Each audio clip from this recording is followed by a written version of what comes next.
அனைவருக்கும் வணக்கம். நம்ம இந்த வீடியோல ஏப்ரல் மந்த் 2025 ஏப்ரலோட கரண்ட் அஃபேர்ஸ்லாம் பார்க்க போறோம். சரிங்களா? முதல்ல எடுத்தோனே பார்த்தீங்கன்னா, ஒரு சில ஜிஐ டேக் பத்தி குடுத்துருக்காங்க. ஓகேவா? எந்தெந்த ஊர்ல என்னென்ன ஜிஐ டேக் அப்படிங்கிறது தெரிஞ்சுப்போம். சரிங்களா? முதல்ல கும்பகோணம் வெற்றிலைக்கு ஜிஐ டேக் அப்படிங்கிறது கிடைச்சிருக்கு. ஓகேங்களா? கும்பகோணம் வெற்றிலை. அதே மாரி பார்த்தீங்கன்னா, தோவாளை அப்படிங்கிற கன்னியாகுமரி பகுதியைச் சேர்ந்த மாணிக்க மாலைக்கு ஜிஐ டேக் அப்படிங்கிறது கிடைச்சிருக்கு. செட்டிக்குளம் பெரம்பலூர் மாவட்டம் செட்டிக்குளம் பகுதியில இருக்கக்கூடிய சின்ன வெங்காயத்துக்கு ஜிஐ டேக் அப்படிங்கிறது கிடைச்சிருக்கு. அடுத்ததா புளியங்குடி தென்காசி மாவட்டத்தை சேர்ந்த புளியங்குடி பகுதியில விளையக்கூடிய லெமனுக்கு எலுமிச்சம்பழத்துக்கு பார்த்தீங்கன்னா, ஜிஐ டேக் அப்படிங்கிறது கிடைச்சிருக்கு. இதுல இந்த கும்பகோணம் வெற்றிலை அப்படிங்கிறது நமக்கு மத்த வெற்றிலையோட சீக்கிரமா அத நம்ம ஹார்வெஸ்ட் பண்ணிற முடியும். சரிங்களா? மத்த வெற்றிலைக்கு ஒரு 1 வாரம் 1 மாசம் டைம் எடுத்துக்குது அப்படின்னா, கும்பகோணம் வெற்றிலைய ஒரு 20 நாள்லயே நம்மனால ஹார்வெஸ்ட் பண்ணிற முடியும். தோவாளை மாணிக்க மாலை அப்படிங்கிறது பார்த்தீங்கன்னா, நெறைய பூக்களால வரக்கூடிய ஒரு மாலை தான் தோவாளை மாணிக்க மாலை. செட்டிக்குளம் சின்ன வெங்காயம் அப்படிங்கிறது பார்த்தீங்கன்னா, 1 வருஷம் வரைக்கும் அந்த வெங்காயத்த நம்மளால ஸ்டோர் பண்ணி வச்சுக்க முடியும். ஏன்னா, அதுல 15லருந்து 18 அடுக்குகள் அந்த அவுட்டர் ஸ்கின் அப்படிங்கிறது இருக்கும். சரிங்களா? புளியங்குடி லெமன பொறுத்தவரைக்கும் பார்த்தீங்கன்னா, இதுல சிட்ரிக் ஆசிட் கன்டென்ட் ரொம்ப அதிக அளவுல இருக்கும். ஓகேங்களா? அதனால இது சிறப்புற்று இருக்கு. இந்த 4 பொருட்களுக்கும் ஜிஐ டேக் அப்படிங்கிறது வழங்கப்பட்டிருக்கு தமிழ்நாட்டுல இருந்து. இந்தியாவ பொறுத்தவரைக்கும் பார்த்தீங்கன்னா, ஜிஐ டேக்ல அதிகமா ஜிஐ டேக் வாங்குனது யாருன்னா, உத்தரப்பிரதேஷ். சரிங்களா? 79 ஜிஐ டேக் வாங்கியிருக்கு. அதன் பிறகு தமிழ்நாட்டுல 69 பொருட்களுக்கு வழங்கப்பட்டிருக்கு. தமிழ்நாட்டிலேயே அதிகமா தஞ்சாவூர் மாவட்டம். ஓகேங்களா? தஞ்சை மாவட்டத்துல தான் 11 பொருட்களுக்கு ஜிஐ டேக் அப்படிங்கிறது வழங்கப்பட்டிருக்கு. சரியா? அடுத்தது ஜூவின் அப்படிங்கிற போர்ட்டல். நமக்கு ஆல்ரெடி பார்த்தீங்கன்னா, கோவின் அப்படிங்கிற போர்ட்டல் இருக்கு. இந்த கோவின் அப்படிங்கிற போர்ட்டல் கொரோனா வைரஸோட வேக்சின் அவைலபிலிட்டியா இருக்கா? ஸ்டாக் மேனேஜ்மென்ட் பண்றதுக்கு, வேக்சின் சர்டிபிகேட் டவுன்லோட் பண்றதுக்காக உருவாக்கப்பட்ட ஒரு வெப்சைட் தான் இந்த கோவின் வெப்சைட். அதே மாரி யூவின் அப்படின்னு சொல்லி இன்னொரு வெப்சைட் இருக்கு. இந்த யூவின் அப்படிங்கிறது யுனிவர்சல் இம்யூனைசேஷன் புரோகிராம் அப்படின்னு சொல்லி ஒண்ணு இருக்கு. அதாவது பிறந்த குழந்தைகளுக்கு வேக்சின் போடுறாங்க இல்லையா? அதுதான் யுனிவர்சல் இம்யூனைசேஷன் புரோகிராம் அப்படின்னு சொல்லுவோம். இந்த யுனிவர்சல் இம்யூனைசேஷன் புரோகிராமுக்கு கீழ இருக்கக்கூடிய வேக்சின்ஸ் அதோட ஸ்டாக் மேனேஜ்மென்ட்காக யூவின் அப்படிங்கிற போர்ட்டல மத்திய அரசாங்கம் கொண்டு வந்திருப்பாங்க. அதன் தொடர்ச்சியா இப்ப ஜூவின் அப்படிங்கிற போர்ட்டல் கொண்டு வந்திருக்காங்க. இந்த ஜூவின் அப்படிங்கிற போர்ட்டல் எதுக்காக அப்படின்னா, ராபீஸ் மற்றும் ஸ்னேக் பைட் ஓகேங்களா? ராபீஸ் நோய் அதே மாரி பாம்பு கடிக்கான வேக்சின்ஸ்லாம் எல்லா இடங்கள்லயும் அவைலபிளா இருக்கா? அப்படிங்கிற அந்த ஸ்டாக் மேனேஜ்மென்ட்க்காக ஜூவின் அப்படிங்கிற போர்ட்டல கொண்டு வந்திருக்காங்க. சரியா? அடுத்தது இமிகிரேஷன் பில் குடியேற்ற மசோதா 2025. இந்த குடியேற்ற மசோதாவ பொறுத்தவரைக்கும் பார்த்தீங்கன்னா, நமக்கு ஒரு 4 சட்டங்களுக்கு பதிலாக இந்த குடியேற்ற மசோதா அப்படிங்கிறது வரப்போகுது. என்னென்ன சட்டங்கள் அப்படிங்கிறது தான் நமக்கு முக்கியம் இந்த இடத்துல. ஓகேங்களா? பாஸ்போர்ட் ஆக்ட் 1920 தமிழ்ல பார்த்தீங்கன்னா, தமிழ்லயும் பாஸ்போர்ட் ஆக்ட் 1920 தான் சொல்றோம். அடுத்தது ரிஜிஸ்ட்ரேஷன் ஆஃப் ஃபாரினர்ஸ் ஆக்ட் 1939 வெளிநாட்டினர் பதிவுச் சட்டம் 1939. அடுத்ததா ஃபாரினர்ஸ் ஆக்ட் 1946 வெளிநாட்டினர் சட்டம் 1946. சரிங்களா? அடுத்தது குடியேற்ற சட்டம் 2000 இமிகிரேஷன் ஆக்ட் 2000. சரிங்களா? இந்த சட்டங்களுக்கு பதிலாக நமக்கு குடியேற்ற மசோதா அப்படின்னு சொல்லி அதுல இருக்கக்கூடிய முக்கியமான அம்சங்கள் எல்லாத்தையும் எடுத்து ஒரே சட்டத்துக்கு கீழ வைக்க போறாங்க. சரிங்களா? அதுதான் இங்க நமக்கு குடுத்திருக்காங்க. இந்த மசோதா நமக்கு லோக்சபால தாக்கல் பண்ணியிருப்பாங்க. அந்த ஒரு பின்னணியில. அடுத்தது வனப்பரப்பு ஆக்கிரமிப்பு அப்படின்னு சொல்லி குடுத்திருக்காங்க. ஃபாரஸ்ட் என்க்ரோச்மென்ட்ட பத்தி குடுத்திருக்காங்க. ஓகேங்களா? வனப்பரப்புகள ஆக்கிரமிப்பு பண்றாங்க அப்படிங்கிறத பத்தி பார்க்கிறப்ப, இந்தியாவிலேயே அதிகமா வனப்பரப்பு எங்க அதிகமா இருக்கு அப்படின்னா, மத்திய பிரதேச மாவட்டத்துல தான் மாநிலத்துல தான் அதிகமா இருக்கு. ஓகேங்களா? அந்த ஃபாரஸ்ட் கவர் அப்படிங்கிறது அதிகமா இருக்கிறது மத்திய பிரதேசத்துல. அதே மாரி மத்திய பிரதேசல தான் பார்த்தீங்கன்னா, அதிக அளவுல ஆக்கிரமிப்புகளும் இருக்கு. கிட்டத்தட்ட 5460 ஸ்கொயர் கிலோமீட்டர் என்க்ரோச்மென்ட் பண்ணியிருக்காங்க. இதே தமிழ்நாட்டுல பார்த்தீங்கன்னா, 157 ஸ்கொயர் கிலோமீட்டர் என்க்ரோச்மென்ட் அப்படிங்கிறது நடந்திருக்கு. சரியா? அடுத்தது டாரிஃப் ஹைக் அப்படின்னு சொல்லி குடுத்திருக்காங்க. இது என்ன அப்படின்னு பார்த்தீங்கன்னா, சமீபத்தில டொனால்டு ட்ரம்ப் இருக்காரு இல்லையா? இந்த டொனால்டு ட்ரம்ப் அ மத்த நாடுகள் மேல ரெசிப்ரோக்கல் டாரிஃப் அப்படிங்கிறத போட்டிருப்பார். ரெசிப்ரோக்கல் டாரிஃப்னா என்ன அப்படின்னு பார்த்தீங்கன்னா, இப்ப இந்தியா மேல ஒரு நாடு வரி விதிக்குது அப்படின்னா, அதுக்கு ஏத்த மாதிரி நம்மளும் அதிக அளவுல வரி விதிக்கிறது தான் இந்த ரெசிப்ரோக்கல் டாரிஃப் அப்படின்னு சொல்றாங்க. சரியா? இந்தியா அமெரிக்காவிலிருந்து வரக்கூடிய பொருட்களுக்கு அமெரிக்காவிலிருந்து இந்தியாவுக்கு வரக்கூடிய பொருட்களுக்கு நம்ப 52% வரிகள போடுறோம். ஓகேங்களா? இதுவே இந்தியாவிலிருந்து அமெரிக்காவுக்கு போகக்கூடிய பொருட்களுக்கு பார்த்தீங்கன்னா, கம்மியான வரி தான் இருந்துச்சு. இப்போ அந்த வரிய 27% உயர்த்தி இருக்கிறாரு டொனால்டு ட்ரம்ப். ஓகேங்களா? அததான் ட்ரம்ப் டாரிஃப் ஹைக் அப்படின்னு சொல்லி குடுத்திருக்காங்க. சரியா? அடுத்தது one state, one rural bank. இந்தியாவை பொறுத்தவரைக்கும் இந்த rural bank, regional rural bank RRB அப்படிங்கிறது 1975 அந்த வருஷத்துல வந்த ஒரு ஆர்டினன்ஸ் மூலியமா கொண்டு வரப்பட்டிருக்கும். அதுக்கப்புறமா RRB ஆக்ட் அப்படிங்கிறது 1976ல வந்திருக்கும். இந்தியாவுல RRB அப்படிங்கிற இந்த கிராமப்புற வங்கிகள கொண்டு வரணும், ஊரக வங்கிகள கொண்டு வரணும் அப்படிங்கிறத ரெக்கமெண்ட் பண்ண கமிட்டி யாருன்னா, நரசிம்மம் கமிட்டி. ஓகேங்களா? நரசிம்மம் கமிட்டி தான் இத ரெக்கமெண்ட் பண்ணியிருப்பாங்க. அந்த வகையில எல்லா மாநிலங்கள்லயும் இந்த RRB அப்படிங்கிறது கொண்டு வரப்பட்டுச்சு. முன்னாடி 196 RRB இருந்திருக்கும். அது காலப்போக்குல பார்த்தீங்கன்னா, 43 RRBயா வந்து குறைச்சிருப்பாங்க. சரிங்களா? இந்த மாரி இ RRBய எண்ணிக்கைய குறைக்கணும்னு சொன்ன கமிட்டி பேரு வியாஸ் கமிட்டி. சரிங்களா? வியாஸ் கமிட்டி தான் RRBயோட எண்ணிக்கைகள குறைக்கணும் அப்படிங்கிறத சொல்லியிருப்பாங்க. ஸோ, இப்ப கரண்ட்டா பார்த்தீங்கன்னா, 43 RRB இந்தியாவுல இருக்கு. இந்தியாவிலேயே அதிகமான RRB எங்க இருக்குன்னா, ஆந்திர பிரதேஷ்ல 4 RRBஸ் வந்து இருக்கு. இப்போ இந்த 43 RRBய கம்மி பண்ணி 28ஆ குறைக்க போறாங்க. சரியா? 28 RRB. ஒவ்வொரு மாநிலத்துக்கும் ஒரு RRB இருந்தா போதும். அதான் one state, one RRB initiative. So, அடுத்ததா பார்த்தீங்கன்னா, இப்போ 43 RRBயா இருக்கிறத 28ஆ குறைக்க போறாங்க. தமிழகத்த பொறுத்தவரைக்கும் பார்த்தீங்கன்னா, பாண்டியன் கிராம வங்கி, பல்லவன் கிராம வங்கி அப்படிங்கிறதுலாம் இருந்திருக்கும். அத ஒண்ணா சேர்த்து தமிழ்நாடு கிராம வங்கி அப்படின்னு சொல்லி சேலத்துல தலைமையிடம் கொண்டு 2019ல கொண்டு வந்திருப்பாங்க. சரியா? மத்தபடி பார்த்தீங்கன்னா, ஒரு RRB இருக்கு அப்படின்னா, அதுல சென்ட்ரல் கவர்ன்மென்ட்டோட ஷேர் வந்து 50% இருக்கும். ஸ்டேட் கவர்ன்மென்ட்டோட ஷேர் வந்து பார்த்தீங்கன்னா, 15% இருக்கும். மீதி இருக்கக்கூடிய 35% பார்த்தீங்கன்னா, அங்க இருக்கக்கூடிய ஸ்பான்சர் பேங்க் வந்து 35% வச்சிருப்பாங்க. சரியா? ஸோ RRBல இருந்து கண்டிப்பா கேள்வி வரதுக்கு வாய்ப்புகள் இருக்கு. நல்லா பார்த்து வச்சுக்கோங்க. அடுத்தது tea export India rises to 3 place. ஓகேங்களா? தேயிலை ஏற்றுமதியில இந்தியா 3வது இடத்துக்கு வந்திருக்கு அப்படிங்கிறது தான் இந்த செய்தி. ஓகேங்களா? ஸோ ஃபர்ஸ்ட் யார் இருக்காங்க அப்படின்னு பார்த்தீங்கன்னா, கென்யா அப்படிங்கிற நாடு தான் இந்த டீ எக்ஸ்போர்ட்ல ஃபர்ஸ்ட். 2nd வந்து சைனா. 3வது இடத்துல இந்தியா வந்து இருக்கு. சரிங்களா? அடுத்தது 10 bills approved by Supreme Court. அதாவது இது நம்ம கவர்னர் ரிலேட் பண்ணி ஒரு தீர்ப்பு வந்திருக்கும். அந்த தீர்ப்ப அடிப்படையா வச்சு இருக்கக்கூடிய ஆர்டிகல். ஸோ அந்த தீர்ப்ப டாப் டூ பாட்டம் நம்ம பார்த்துருவோம். சரிங்களா? ஸோ ஃபர்ஸ்ட் அந்த கேஸ் பெயர் என்ன அப்படின்னு பார்த்தீங்கன்னா, ஸ்டேட் ஆஃப் தமிழ்நாடு. ஓகேங்களா? State of Tamil Nadu versus governor of Tamil Nadu அப்படிங்கிறது தான் அந்த கேஸோட பேரு. சரிங்களா? இந்த ஜட்ஜ்மென்ட்ட குடுத்த ஜட்ஜஸோட பேரு என்ன அப்படின்னு பார்த்தீங்கன்னா, ஒருத்தர் பேர் வந்து ஜஸ்டிஸ் பர்திவாலா. சரிங்களா? ஒருத்தர் பேரு பர்திவாலா. இன்னொருத்தர் பேர் வந்து பார்த்தீங்கன்னா, ஜஸ்டிஸ் மகாதேவன். சரிங்களா?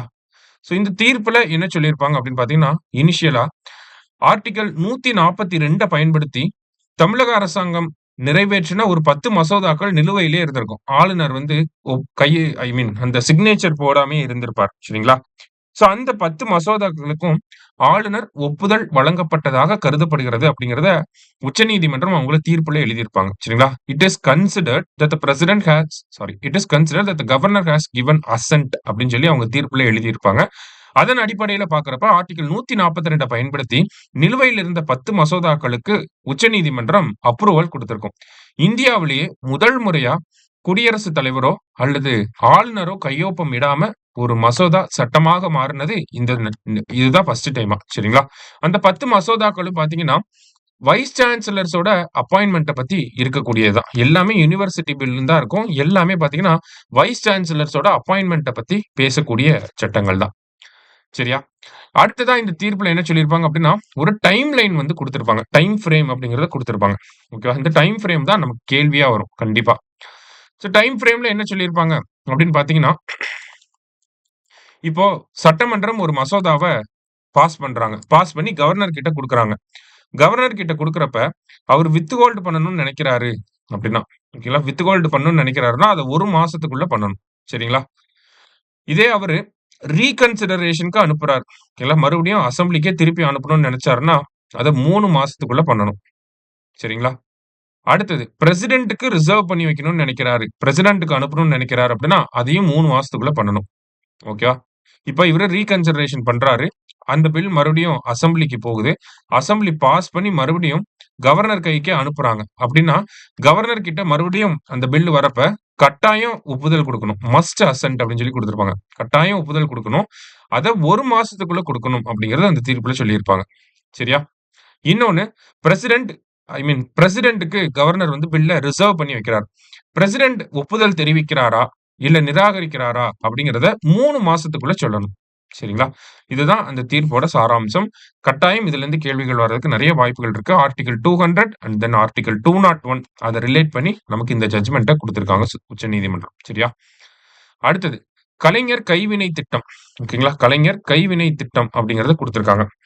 கலைஞர் கைவினை திட்டம் அப்படிங்கிறது சமீபத்தில குன்றத்தூர் காஞ்சிபுரம் மாவட்டம் குன்றத்தூர் பகுதியில வச்சு அ நமக்கு அறிமுகப்படுத்தப்பட்ட ஒரு திட்டம் தான் இந்த கலைஞர் கைவினை திட்டம் அப்படிங்கிறது. கலைஞர் கைவினை திட்டத்த பொறுத்தவரைக்கும் பார்த்தீங்கன்னா, மத்திய அரசாங்கம் விஸ்வகர்மா அப்படிங்கிற ஒரு திட்டத்த கொண்டு வந்திருப்பாங்க. சரிங்களா? 2023ஆம் ஆண்டு விஸ்வகர்மா அப்படிங்கிற ஒரு திட்டம் கொண்டு வந்திருப்பாங்க. அந்த திட்டத்துக்கு மாற்றாக கொண்டு வரப்பட்ட ஒரு திட்டம் தான் இந்த கலைஞர் கைவினை திட்டம். ஏன் மாற்றாக கொண்டு வராங்க அப்படின்னா, விஸ்வகர்மா திட்டம் அப்படிங்கிறது குலத்தொழில ஊக்குவிக்கக்கூடிய வகையில இருக்கு.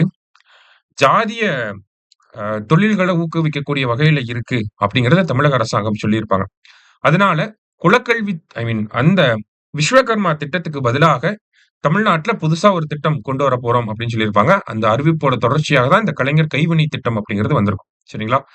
2 சட்டங்களுக்கும் இருக்கக்கூடிய வித்தியாசங்கள் அப்படிங்கிறத நம்ம பார்த்தோம்னா, மத்திய அரசாங்கம் கொண்டு வந்த விஸ்வகர்மா திட்டத்துக்கு கீழ எலிஜிபிலிட்டி அப்படிங்கிறது 18 வயசு. தமிழக அரசாங்கம் கொண்டு வந்த சட்டத்துல 35 வயசு எலிஜிபிலிட்டி. சரிங்களா?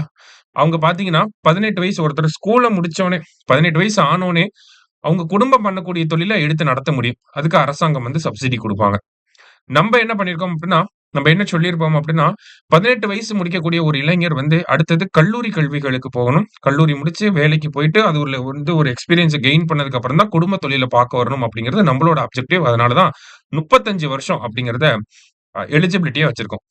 இங்க எக்ஸ்பீரியன்ஸ்க்கு எந்த ஒரு கிரைட்டீரியாவுமே கிடையாது. நம்ப அந்த குலத்தொழில்ல அவருக்கு 5 வருஷம் எக்ஸ்பீரியன்ஸ் அவரு எடுத்து பண்ணக்கூடிய அந்த தொழிலுக்கு 5 வருஷம் எக்ஸ்பீரியன்ஸ் அப்படிங்கிறத மேண்டேட் பண்ணியிருக்கோம்.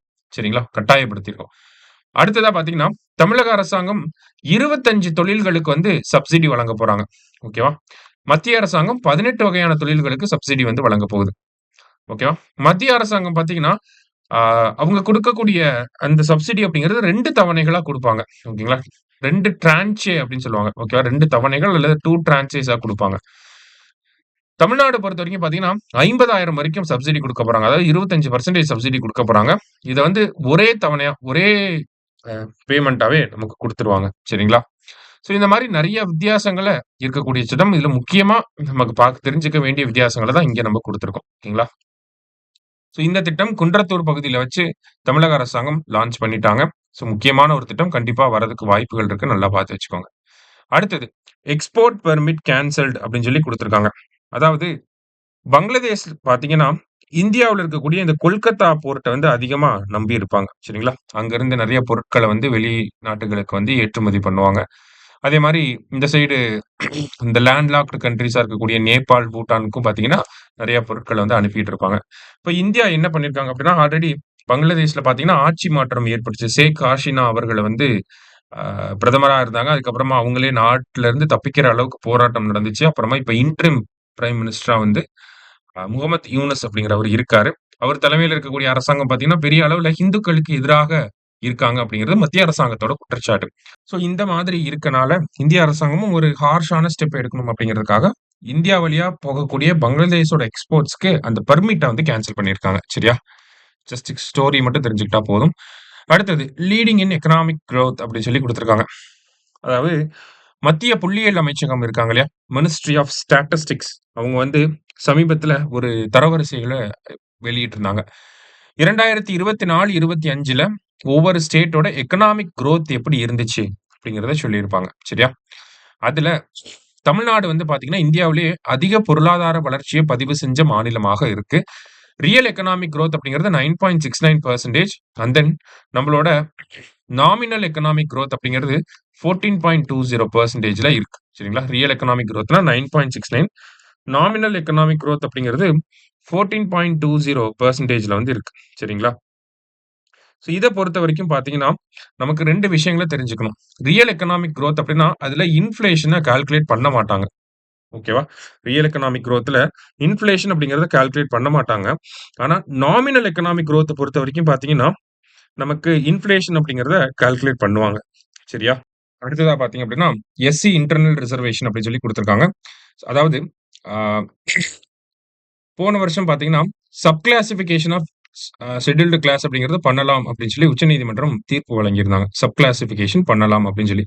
சப் கிளாசிஃபிகேஷன் என்னன்னா, இப்ப உதாரணத்துக்கு தமிழ்நாடு 2009ல எஸ்சி அப்படிங்கிற பிரிவுல 18% இருந்துச்சு. அதுல ஒரு 3% மட்டும் உள்ஒதுக்கீடா எஸ்சி அருந்ததியர்களுக்கு வந்து குடுத்திருப்பாங்க. இத தான் நம்ம சப் கிளாசிஃபிகேஷன் அப்படின்னு சொல்றோம்.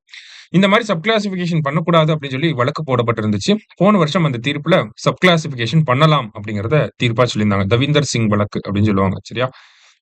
சோ இந்த தீர்ப்பு வந்ததுக்கு அப்புறமா முதல்ல யாரு சப் கிளாசிஃபிகேஷன் பண்ணியிருக்காங்க அப்படின்னா, தெலுங்கானா மாநிலம் சப் கிளாசிஃபிகேஷன பண்ணியிருக்காங்க. அந்த தீர்ப்புக்கு அப்புறமா பண்ணது. சரிங்களா? அடுத்தது இந்தியா நார்டிக் சம்மிட் அப்படின்னு சொல்லி குடுத்திருக்காங்க. சோ இந்தியா நார்டிக் சம்மிட் அப்படிங்கிறது 3வது சம்மிட் நமக்கு ஆஸ்லோ அப்படிங்கிற நகரம், நார்வேயோட கேப்பிட்டல் ஆஸ்லோங்கிற நகரத்துல நடந்திருக்கும். சரிங்களா? இதுல நம்ம பிரைம் மினிஸ்டர் கலந்துட்டு இருந்திருப்பாங்க. சோ முதல் சம்மிட் இதோட ஃபர்ஸ்ட் நார்டிக் சம்மிட் எங்க நடந்திருக்கும்? ஃபர்ஸ்ட் இந்தியா நார்டிக் சம்மிட் எங்க நடந்திருக்கும் அப்படின்னா, ஸ்வீடன்ல 2018ல நடந்திருக்கும். 2வது சம்மிட் வந்து டென்மார்க்ல நடந்திருக்கும். 3வது சம்மிட் இப்ப நார்வேல நடக்குது. இப்ப நார்டிக் அப்படின்னு சொல்றோம். நார்டிக் நாடுகள் அப்படின்னு சொல்லி மொத்தம் 5 நாடுகள் இருக்கு. என்னென்ன அப்படின்னு பார்த்தீங்கன்னா, Denmark, Finland, Iceland, Norway, Sweden இவங்கள தான் நார்டிக் கன்ட்ரீஸ் அப்படின்னு சொல்லி சொல்லுவோம். சரிங்களா? அடுத்தது இந்தியாவோட 52வது சீஃப் ஜஸ்டிஸா யார் வரப்போறாங்க அப்படின்னா, பி.ஆர். கவாய் அப்படிங்கிறவர் வரப்போறாரு. சரிங்களா? ஆர்டிகிள் 124 சப் கிளாஸ் 2க்கு கீழ உச்சநீதிமன்றத்தோட தலைமை நீதிபதியோட நியமனம் அப்படிங்கிறது இருக்கு. அதற்கு கீழ இவர் வரப்போறாரு. சரிங்களா? அதே மாதிரி நமக்கு முதல் நீதிபதி உச்சநீதிமன்ற தலைமை நீதிபதினா ஹரிலால் ஜே கன்யா அப்படிங்கிறத சொல்லுவோம். அடுத்தது 50வது நீதிபதி யாரு அப்படின்னு பார்த்தீங்கன்னா, டி.ஒய். சந்திரசூட். சரிங்களா? டி.ஒய். சந்திரசூட் இந்தியாவோட 50த் சீஃப் ஜஸ்டிஸா இருந்திருப்பாரு. அடுத்ததா ஒய்.வி. சந்திரசூட் இருக்காரு இல்லையா? இந்த ஒய்.வி. சந்திரசூட் வந்து பார்த்தீங்கன்னா, இந்தியாவோட லாங்கஸ்ட் சீஃப் ஜஸ்டிஸா இருந்திருப்பார். ஓகேங்களா? லாங்கஸ்ட் சீஃப் ஜஸ்டிஸ்னா ஒய்.வி. சந்திரசூட். இதுவே கம்மியான நாட்களுக்கு இருந்தது யார் அப்படின்னு பார்த்தீங்கன்னா, நமக்கு கமல் நாராயண் சிங் அப்படிங்கிறவரு. இவரு வந்து 17 நாட்கள் மட்டும் சீஃப் ஜஸ்டிஸா இருந்திருப்பாரு. கமல் நாராயண் சிங் அப்படிங்கிறவர். சரிங்களா? அடுத்தது for the first time in the country ATM facility on Mumbai Panchavati Express அப்படின்னு சொல்லி குடுத்திருக்காங்க. அதாவது மும்பை டூ பஞ்சவதி போகக்கூடிய இந்த பஞ்சவதி எக்ஸ்பிரஸ்ல என்ன பண்ணியிருக்காங்க அப்படின்னா, ஏடிஎம் மிஷின ரயின்ல ஐ மீன் ரன் ஆகக்கூடிய ட்ரெயின்ல ஏடிஎம் மிஷின வச்சு டெஸ்ட் பண்ணியிருக்காங்க. சரிங்களா? யாருன்னா சென்ட்ரல் ரயில்வே வந்து இத டெஸ்ட் பண்ணி பார்த்திருக்காங்க. So Mumbai two Panchavati எக்ஸ்பிரஸ்ல ATM வச்சு டெஸ்ட் பண்ணி பார்த்திருக்காங்க. சக்சஸ்ஃபுல்லா இருக்கிறப்ப மக்கள் மத்தியில வரவேற்பு இருந்துச்சுன்னா, இந்தியா ஃபுல்லா போகக்கூடிய எல்லா ட்ரெயின்ஸ்லயும் வரும் அப்படிங்கிறத சொல்லியிருக்காங்க. அடுத்தது UNESCO memory of the world register அப்படின்னு சொல்லி குடுத்திருக்காங்க. யுனெஸ்கோவோட உலக நினைவு பதிவேடு அப்படிங்கிறத குடுத்திருக்காங்க. சரியா? இந்த உலக நினைவு பதிவேடு அப்படிங்கிறது 1993ல உருவாக்கப்பட்டிருக்கும். சரிங்களா? இந்த நினைவு பதிவேட பொறுத்தவரைக்கும் பார்த்தீங்கன்னா, கையால எழுதப்பட்ட பழமையான நூல்கள் இருக்கும் இல்லையா? பழமையான டாக்குமெண்ட்ஸ், ஆ மேனுஸ்கிரிப்ட்ஸ் அதெல்லாமே இந்த பட்டியல்ல சேர்த்துட்டு இருக்காங்க. அந்த அளவுல பார்க்கிறப்ப இந்த வருஷம் கிட்டத்தட்ட 74 ஹெரிடேஜ் டாக்குமெண்ட் வந்து ஆட் பண்ணியிருக்காங்க. அதுல இந்தியால இருந்து பார்த்தீங்கன்னா, பகவத்கீதையும், நாட்டிய சாஸ்திரமும் வந்து போயிருக்கு. ஓகேங்களா? பகவத்கீதை அப்படிங்கிறது நமக்கு தெரியும். மகாபாரதத்தோட ஒட்டி வரக்கூடிய ஒரு விஷயம். நாட்டிய சாஸ்திரா அப்படிங்கிறது பாரத முனிவர் எழுதின நாட்டிய சாஸ்திரா அப்படின்னு சொல்லி குடுத்திருக்காங்க. சோ அதையும் வந்து இந்த ஒரு லிஸ்ட்ல வந்து சேர்த்திருக்காங்க. சரியா? இந்த நாட்டிய சாஸ்திரத்துக்கு இன்னொரு பேர் என்ன அப்படின்னு பார்த்தீங்கன்னா, கந்தர்வ வேதம் அப்படின்னு சொல்லுவாங்க. நாட்டிய வேதம் அப்படின்னும் சொல்லுவாங்க. சரியா? அதே மாரி மகாபாரதத்த தழுவி வர்றது தான் இந்த பகவத்கீதா அப்படிங்கிறது கிருஷ்ணருக்கும், அர்ஜுனருக்கும் இருக்கக்கூடிய அந்த கான்வர்சேஷன்னு சொல்லுவாங்க. சரியா? சோ அதான் இங்க குடுத்திருக்காங்க. அடுத்ததா பார்த்தீங்கன்னா, இந்தியாவோட ஃபர்ஸ்ட் ஃப்ரைட் லாஜிஸ்டிக்ஸ் பார்க் அப்படின்னு சொல்லி குடுத்திருக்காங்க. ஓகேங்களா? ஆக்சுவலி இங்க என்ன வரும் அப்படின்னா, இந்தியாவோட first international multi modal logistics park அப்படின்னு சொல்லி வரும். சரிங்களா? மல்டி மோடல் லாஜிஸ்டிக்ஸ் பார்க் அப்படிங்கிறது தான் இதோட பேரு. சரிங்களா? சோ இந்தியாவோட first international multi modal logistics park எங்க வந்திருக்கு அப்படின்னு பார்த்தீங்கன்னா, அஸ்ஸாம்ல வந்து வந்திருக்கு. சரிங்களா? மல்டி மோடல் லாஜிஸ்டிக்ஸ் பார்க்னா என்ன அப்படின்னு பார்த்தீங்கன்னா, நமக்கு ரோட்வேஸ், ரயில்வேஸ், ஏர்வேஸ், வாட்டர்வேஸ் இது எல்லாத்தையுமே இதிலிருந்து வரக்கூடிய கூட்ஸ் எல்லாத்தையுமே வந்து நம்ம ஒரே இடத்திலேயே சரக்கு பரிமாற்றம் செய்யணும். அந்த கூட்ஸ் எல்லாத்தையும் இறக்கி வச்சு இப்ப ரயில்வேல வருது அப்படின்னா, அந்த கூட்ஸ இறக்கி வச்சு அத நம்ம ரோட்வேல அனுப்ப முடியும். இது எல்லாமே ஒரே இடத்துல இன்டகிரேட் ஆகுறது தான் மல்டி மோடல் லாஜிஸ்டிக்ஸ் பார்க் அப்படின்னு சொல்லி சொல்லுவாங்க. சோ இந்த மல்டி மோடல் லாஜிஸ்டிக்ஸ் பார்க் அப்படிங்கிறது எங்க வந்திருக்கு அப்படின்னு பார்த்தீங்கன்னா, அஸ்ஸாம்ல வந்திருக்கு. அது ஏன் international multi modal logistics park அப்படின்னு சொல்லி சொல்றாங்க அப்படின்னா, நமக்கு இப்ப இந்த அஸ்ஸாம்ல வரக்கூடிய இந்த international multi modal logistics park அப்படிங்கிறது நமக்கு பக்கத்துல இருக்கக்கூடிய நேபாள், பூட்டான், அடுத்ததா பார்த்தீங்கன்னா, இந்த மாரியான கண்ட்ரீஸ் எல்லாத்தையுமே கனெக்ட் பண்ண போகுது. பங்களாதேஷ் எல்லாத்தையுமே. அதனால தான் இத வந்து என்ன சொல்றாங்க? International multi modal logistics park அப்படின்னு சொல்லி சொல்றாங்க. சரியா? அடுத்தது தூய்மை இயக்கம். அதாவது தமிழக சட்டப்பேரவையில நம்ம துணை முதலமைச்சர் வந்து இந்த மாரி தூய்மை இயக்கம் அப்படிங்கிறது தமிழகத்துல தொடங்கப்படும் அப்படிங்கிறத சொல்லியிருக்காங்க. எதுக்காக அப்படின்னா, திடக்கழிவுகள் மேலாண்மைக்காக. ஓகேங்களா? திடக்கழிவுகள் மேலாண்மை அப்படின்னா, சாலிட் வேஸ்ட் மேனேஜ்மென்ட்க்காக இந்த ஒரு விஷயத்த தமிழக அரசாங்கம் பண்ண போறாங்க. முதல்வர் தலைமையில 20 பேர் கொண்ட குழு வந்து இந்த தூய்மை இயக்கத்த வந்து நிர்வாக குழுவா வந்து இருப்பாங்க. அதுக்கு கீழ பார்த்தீங்கன்னா, சீஃப் செக்ரட்டரி தலைமையில எக்ஸிகியூட்டிவ் கமிட்டி அப்படிங்கிறது இருக்க போகுது. மத்திய அரசாங்கத்தோட ஸ்வச் பாரத் திட்டம் இருக்கு இல்லையா? Clean India program. அதுக்கு அதே மாதிரியே நமக்கு தமிழ்நாட்டுல தூய்மை இயக்கம் அப்படிங்கிறது தொடங்கப்படும். விரைவில் தொடங்கப்படும் அப்படிங்கிறத சொல்லியிருக்காங்க. அதுக்காக ஒரு 46 கோடி வந்து ஒதுக்கீடு செஞ்சிருக்காங்க. இனிஷியல் 10 கோடி இனிஷியல் அலோகேஷனா ஒரு 10 கோடி ரூபாய் வந்து குடுத்திருக்காங்க. சரியா? அடுத்ததா பாருங்க. Children above the age 10 can independently open a bank account. அதாவது ஆர்பிஐ ரீசென்ட்டா அவங்களோட நார்ம்ஸ வந்து சேஞ்ச் பண்ணியிருப்பாங்க. என்ன அப்படின்னு பார்த்தீங்கன்னா, அ ய மினிமமா எந்த ஏஜ்ல இருக்கிறவங்க ஒரு பேங்க் அக்கவுண்ட்ட ஓப்பன் பண்ண முடியும் அப்படிங்கிறது தான் அந்த நார்ம்ஸ். அதன்படி பார்க்கிறப்ப நமக்கு மினிமமா 10 வயசு இருக்கக்கூடிய ஒரு நபர் கூட, ஒரு சிறுவனோ, சிறுமியோ கூட ஒரு பேங்க் அக்கவுண்ட்ட அவங்கனால ஓப்பன் பண்ணி வச்சுக்க முடியும். அதுதான் இங்க குடுத்திருக்காங்க. அடுத்தது சமீபத்தில நமக்கு அ போப் பிரான்சிஸ் வந்து இறந்துட்டாரு. சரிங்களா? போப் பிரான்சிஸ பொறுத்தவரைக்கும் பார்த்தீங்கன்னா, அவரோட பர்த் நேம் வந்து ஜார்ஜ் மரியோ பெர்காக்லியோ அப்படின்னு சொல்லுவாங்க. இவரோட நேட்டிவ் வந்து பார்த்தீங்கன்னா நேட்டிவ் வந்து அர்ஜென்டினாவ சேர்ந்தவர். சரிங்களா? நேட்டிவ் வந்து அர்ஜென்டினாவ சேர்ந்தவர். எப்ப பிறந்திருப்பாரு அப்டின்னா, 1936ல பிறந்திருப்பாரு. எப்போ இவரு போப்பா வந்திருப்பாருன்னா, 266வது போப்பா வந்திருப்பாரு. மார்ச் 13, 2013ல. சரிங்களா? சோ அவர் எழுதின புத்தகங்கள இங்க குடுத்திருக்காங்க. சமீபத்தில நம்மளுடைய போப்பாண்டவர் வந்து இறந்து போயிட்டார். சரிங்களா? இப்போ ஒரு போப்பாண்டவர் இறந்துட்டாரு அப்டின்னா, அடுத்த போப்ப எப்படி தேர்ந்தெடுப்பாங்க அப்படிங்கிறத பத்தியும் குடுத்திருந்தாங்க செய்தித்தாள்ல. அதன்படி பார்க்கிறப்ப உலகத்துல கிட்டத்தட்ட 252 கார்டினல்கள் வந்து இருக்காங்க. இந்த கார்டினல்கள பொறுத்தவரைக்கும் பார்த்தீங்கன்னா, 80 வயசுக்கு மேல இருக்கவங்க அடுத்த போப்ப தேர்ந்தெடுக்கக்கூடிய தேர்தல்ல பங்கேற்க மாட்டாங்க. சரியா? அதன்படி பார்க்கிறப்ப கிட்டத்தட்ட ஒரு 172 பேர் வந்து இந்த தேர்தல்ல வாக்களிக்க போறாங்க. சோ 2, 3 கேண்டிடேட்ஸ் வந்து இருப்பாங்க. ஒவ்வொருத்தரும் அவங்களோட பிரெஃபரன்ஸ் படி வோட்டிங் பண்ணுவாங்க. சரியா? வோட்டிங் பண்ணி முடிச்சதுக்கு அப்புறமா யாரு 2/3 மெஜாரிட்டி வச்சிருக்காங்களோ, ஓகேங்களா? எந்த போப்புக்கு 2 ஐ மீன் எந்த கார்டினலுக்கு எந்த அந்த கேண்டிடேட்க்கு 2/3 மெஜாரிட்டி வருதோ, அவங்கள தான் அடுத்த போப்பா வந்து அனவுன்ஸ் பண்ணுவாங்க. இது எல்லாமே வேட்டிகன்ல வந்து நடக்கும். சரிங்களா? சோ அந்த ஒரு செய்திய தான் இங்க குடுத்திருக்காங்க. போப் ஆண்டவர பத்தி நல்லா பார்த்து வச்சுக்கோங்க. எப்ப பிறந்தார், எப்ப இறந்தார், எப்ப போப் ஆனாரு, எத்தனாவது போப்பா இருக்காரு, அது எல்லாமே கொஞ்சம் தெரிஞ்சு வச்சுக்கோங்க. சரியா? அடுத்தது ஸ்டேட் அட்டானமி ஓகேங்களா? ஸ்டேட் அட்டானமி ரைட்ஸ் அப்படின்னு சொல்லி குடுத்திருக்காங்க. தமிழகத்துல பார்த்தீங்கன்னா, 1969ல நம்ப ஒரு கமிட்டி வந்து போட்டிருப்போம். ராஜமன்னார் அவர்கள் தலைமையில கமிட்டி. அதுக்கு கீழ லட்சுமணசுவாமி முதலியார், ஆ இவங்க எல்லாமே வந்து இருந்திருப்பாங்க. ஏன்னா ஒரு 3 மெம்பர் கமிட்டியா வந்து இருந்திருக்கும். அதே மாரியே இப்ப பார்த்தீங்க அப்படின்னா, குரியன் ஜோசப் அவர்கள் தலைமையில ஸ்டேட் அட்டானமிய பத்தி ஸ்டடி பண்றதுக்காக ஒரு கமிட்டி வந்து போட்டிருக்கோம். இந்த ஸ்டேட் அட்டானமி கமிட்டி அப்படிங்கிறது நமக்கு சென்ட்ரல் ஸ்டேட் ரிலேஷன்ஸ வந்து ஸ்டடி பண்ண போறாங்க. அண்ட் தென் எஜுகேஷன் கன்கரண்ட் லிஸ்ட்ல இருக்கிறது. அந்த மாரி கன்கரண்ட் லிஸ்ட்ல இருந்து எதெல்லாம் யூனியன் லிஸ்ட்க்கு மாத்துறது, அந்த மாரியான விஷயங்கள்லாம் ஸ்டடி பண்ண போறாங்க.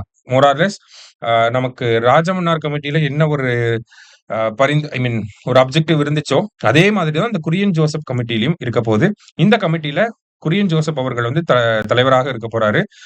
அசோக் வரதன் அவர்களும், நாகநாதன் அவர்களும் பார்த்தீங்கன்னா, நமக்கு மெம்பர்ஸா இருக்க போறாங்க. சரியா? அடுத்தது ஷிம்லா அக்ரீமெண்ட் அப்படின்னு சொல்லி குடுத்திருக்காங்க. சோ, இப்ப சமீபத்தில பார்த்தீங்கன்னா, பாகல்கம் அப்படிங்கிற ஜம்மு அண்ட் காஷ்மீர்ல இருக்கக்கூடிய பாகல்கம் அப்படிங்கிற பகுதியில ஒரு டெரர் அட்டாக் அப்படிங்கிறது நடந்துச்சு. அதை ஒட்டி இந்திய அரசாங்கம் நெறைய விஷயங்கள பண்ணியிருந்தாங்க. என்ன பண்ணியிருந்தாங்க அப்படின்னா, சிந்து நதி ஒப்பந்தத்த வந்து கேன்சல் பண்ணிட்டாங்க. அடுத்ததா பார்த்தீங்கன்னா, இந்தியாவுல இருக்கக்கூடிய பாகிஸ்தானியர்கள் உடனடியாக வெளியேறணும் அப்படிங்கிறத சொல்லியிருந்தாங்க. அடுத்ததா நம்மளோட ஏர் ஸ்பேஸ குளோஸ் பண்ணியிருந்தோம். பாகிஸ்தானோட இருக்கக்கூடிய ஏற்றுமதி, இறக்குமதி எல்லாத்தையும் சஸ்பெண்ட் பண்ணி வச்சிருக்கோம். இந்த மாரி பண்ணியிருக்கோம். நம்ப சிந்து நதி ஒப்பந்தத்த வந்து கேன்சல் பண்றோம் அப்படின்னு தெரிஞ்ச உடனே, அவங்க பாகிஸ்தான் தரப்புல இருந்து சிம்லா ஒப்பந்தத்த கேன்சல் பண்ண போறோம் அப்படிங்கிறத சொல்லியிருப்பாங்க.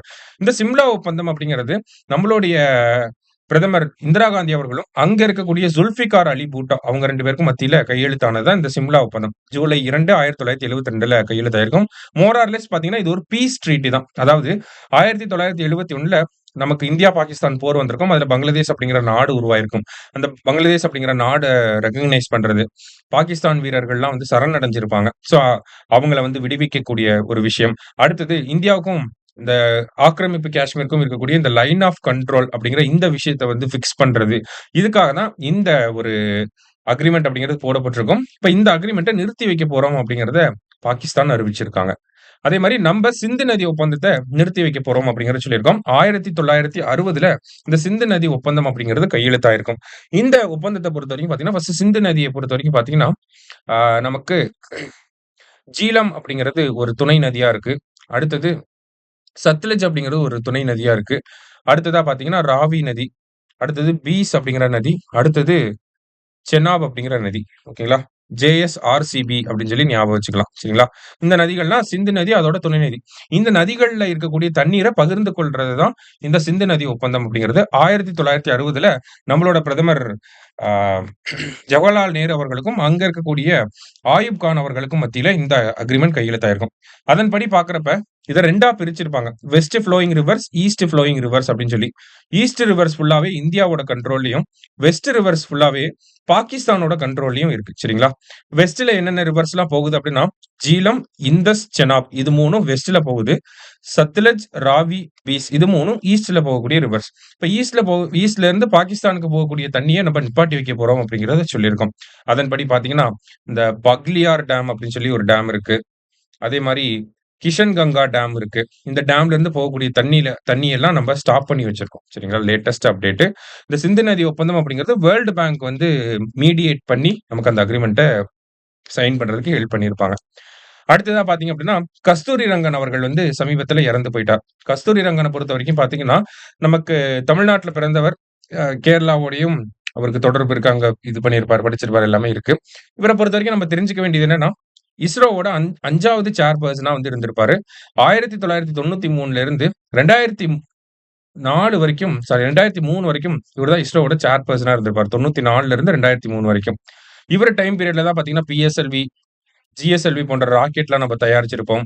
சந்திராயன் 1க்கான அப்ரூவல் இவரு இருக்கும்போது தான் கிடைச்சிருக்கும். ஓகேங்களா? அந்த மாரி முக்கியமான நபரா இருந்திருப்பாரு. அடுத்ததா பார்த்தீங்க அப்டின்னா, இவரு தலைமையில 2012, 13ல பார்த்தீங்கன்னா, வெஸ்டர்ன் காட்ஸ பத்தி ஸ்டடி பண்றதுக்காக ஒரு கமிட்டி போட்டிருப்பாங்க. ஓகேங்களா? கஸ்தூரி ரங்கன் கமிட்டி அப்படிங்கிறது வெஸ்டர்ன் காட்ஸ பத்தி ஸ்டடி பண்றதுக்காக ஒரு கமிட்டி போட்டிருப்பாங்க. அதே மாரி 2017ல இவரு தலைமையில தான் கல்விக் கொள்கைய வந்து எஜுகேஷன் பாலிசிய ரெக்கமெண்ட் பண்றதுக்காக ஒரு கமிட்டி போட்டிருப்பாங்க. இவரோட கமிட்டி ரெக்கமெண்டேஷன பேஸ் பண்ணி தான் நமக்கு 2020ல புதிய கல்விக் கொள்கை அப்படிங்கிறது வந்திருக்கும். ஓகேங்களா? நேஷனல் எஜுகேஷன் பாலிசி 2020 அப்படிங்கிறது வந்திருக்கும். சரிங்களா? சோ இந்த மாரி நெறைய கமிட்டியோட ஹெட்டாவும் இருந்திருப்பாரு. அடுத்ததா பார்த்தீங்கன்னா, இந்தியாவிலே ஒரு சில நபர்களுக்கு தான் பத்மஸ்ரீ, பத்மபூஷன், பத்ம விபூஷன் எல்லா விருதுகளுமே வழங்கப்பட்டிருக்கும். அந்த வகையில இவருக்கு பத்மஸ்ரீ 1982ல, பத்மபூஷன் 1992ல, பத்ம விபூஷன் 2000ஆம் ஆண்டுல வழங்கப்பட்டிருக்கும். சரிங்களா? அடுத்தது தமிழக சட்டமன்றத்துல பார்த்தீங்கன்னா, ஒரு மசோதா கொண்டு வந்திருப்பாங்க. ஓகேங்களா? குண்டாஸ் சட்டம் அப்படிங்கிறத கேள்விப்பட்டிருப்பீங்க. குண்டாஸ் ஆக்ட் அப்படிங்கிறது 1982ல வந்திருக்கும்.